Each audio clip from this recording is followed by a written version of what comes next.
Over the last 2 nights, we've told you about allegations of physical abuse made by former high-ranking members of the Church of Scientology against the church's leader, David Miscavige. Now, the church not only denies all those allegations, but says they come from people who are working together to destroy the church. And the church says one of the people making allegations was demoted and then removed from his senior position precisely because he was violent. Well, tonight, how even the competing versions of what happened ultimately raised questions that the public's entitled to know. What was going on in the church, and why were the police never called to investigate? In late '03, there was a beating every day. And if it wasn't him doing it, it was from him inciting others to do it to others. In front of other people? In front of other people. Since first coming forward last year in the St. Petersburg Times with allegations of abuse against church leader David Miscavige, Marty Rathbun and 5 other former high-ranking Scientologists have found themselves under vigorous attack by the church they once dedicated their lives to. The former Scientologists are accused of working together to destroy the church. Tommy Davis is the church spokesman. The church is going to defend itself. It's going to defend itself for its own sake, and it's going to defend itself for the sake of its parishioners. And the fact of the matter is these individuals are out there and they're lying. Current and former senior Scientologists sent CNN dozens of declarations, emails, and affidavits defending the church and its leader and attacking the credibility of those who've spoken out. Thank you very much. The church says former construction manager Tom DeVocht was violent and wasted millions of church dollars during his time in the Sea Organization, the church's religious order. They allege former spokesman Mike Rinder physically attacked his subordinates, and said former marketing manager Jeff Hawkins has attended rallies with an anti-Scientology movement called Anonymous, which protests against the church. Most of the church's affidavits specifically name Marty Rathbun, whom they say assaulted members of the Sea Organization on numerous occasions. The affidavits are from people who said, within the church, who said that the beatings and the physical abuse was not perpetrated by David Miscavige, but was perpetrated by you. Right. Outright lies. I did some, and I didn't come in here ever telling you I was the Lord Fauntleroy and never did anything wrong. I'm no angel. I'm going to tell you I was involved in this. But for God's sake, to try to make it sound like I perpetuated the whole thing is just a complete and utter fabrication. In sworn affidavits, a number of church members make specific allegations against Marty Rathbun, including more than a dozen instances of physical violence. One person writes she witnessed Rathbun hitting a colleague, quote, about the head and in the face while yelling at him. Another writes Rathbun, quote, walked into the office and appeared upset with me, adding, he suddenly punched me in the stomach.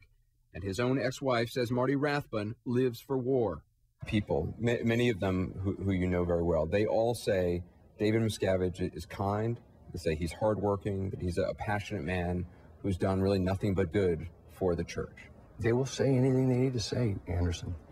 Current senior members of the Sea Organization say that while their former colleague Marty Rathbun was repeatedly violent, for many years, none of them informed the church's leader, David Miscavige. That guy had the streak of violence. 4 occasions between 2000 and 2002 to you, Mr. Starkey, as well as at least 5 incidents in 2001. So that's 9 incidents between 2000 and 2002.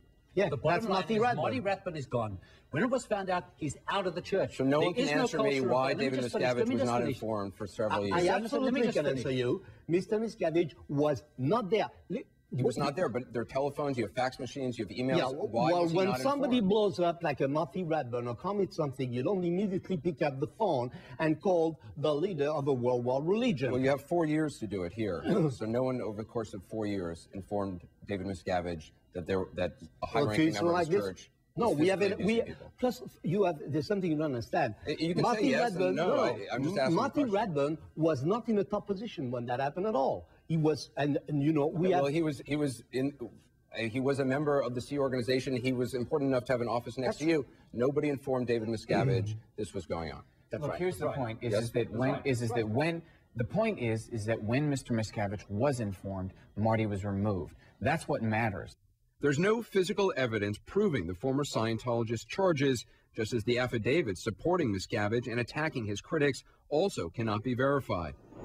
But surprisingly, though they disagree on who was perpetrating it, both sides describe a work environment inside the church where punching, choking, and kicking as a means of discipline and intimidation occurred on numerous occasions, and no one ever filed criminal charges or even called the police. Tommy Davis is the church spokesman, and Monique Yingling is an attorney for the church. How is it possible that a member of the church could assault about a dozen people and nobody come forward about it and nobody file any charges? How come the church didn't file any charges if, in fact, Marty Rathbun was really beating people up? People did come forward about it, and there were reports written, as Mr. Davis pointed out. And the reason that there were reports written was because it was very untoward. There may have been some people who decided they didn't want to report it, and they suffered it in silence. But there were indeed reports written. So why didn't the church then decide to proceed with charges? I mean, aggravated assault is a felony. It's against the law. The church treated it as an internal matter, and he was disciplined internally. I'm trying to understand. You've said that Marty Rathbun beat people more than a dozen times or so. You said Mike Rinder has beat people, and that was known apparently at the time. At least some of it was known at the time, and yet that seemed to be acceptable behavior in the church. I mean, that no charges were ever filed against any of these people. Well, seems remarkable to me, if in fact that is really the truth. Unless the opposite is true and their charges are true, and it was the head of the church who was doing these beatings, in which case it would make sense that no charge would be filed or no one would come forward. Well, they were removed. The point is that they were removed.